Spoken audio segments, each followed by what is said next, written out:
राहुल सांकृत्यायन जी की पुस्तक वोल्गा से गंगा के पिछले एपिसोड में हम इसकी 9वीं कहानी बंधुल मल्ल में अब तक पढ़ चुके हैं कि बसंत का मौसम है और कुशीनारा के मल्ल युवक युवतियां जो हैं वो बहुत आनंद में झूम रहे हैं।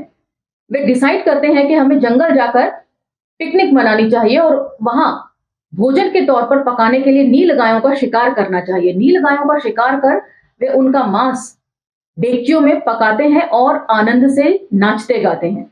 दूसरे दृश्य में हमने जाना कि बंधुल मल्ल जो है वो तक्षशिला का एक बहुत होनहार स्टूडेंट दिखाया होता है और उसके क्लासमेट के तौर पर कौशल, नरेश, प्रसन्नजीत भी उसके साथ ही पढ़ रहे होते हैं। दोनों में अच्छी दोस्ती होने के बावजूद भी प्रसन्नजीत राजा जो है वो अपने आप को अन्य गणों से बहुत ऊपर समझता था।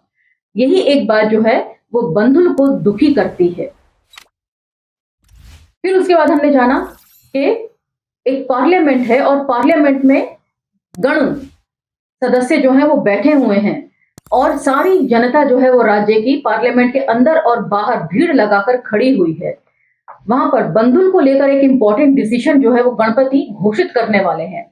गणपति अपनी जगह से उठकर घोषणा करते हैं कि बंधुल मल्ल जो है वो तक्षशिला के होनहार स्टूडेंट्स में से है और वहां युद्ध शिक्षा में निपुण होकर कुशीनारा लौटा है। 4 साल उसको देखा गया, उसको छोटी मोटी जिम्मेदारियां दी गई जिसे उसने बखूबी निभाया है। तो अब जो पार्लियामेंट के सदस्य हैं वो ये डिसीजन ले रहे हैं कि बंधुल मल्ल को जो है बिना परीक्षा दिए हुए ही कुशीनारा का उप सेनापति नियुक्त कर दिया जाए।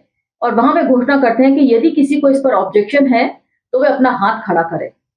तो वहां पर रोज मल्ल नाम का व्यक्ति जो है वो हाथ खड़ा करता है और ऑब्जेक्शन जो है वो जताता है और कहता है कि बिना परीक्षा के उप सेनापति जैसा जो पद है जिम्मेदारी का वो नहीं दिया जाना चाहिए किसी को।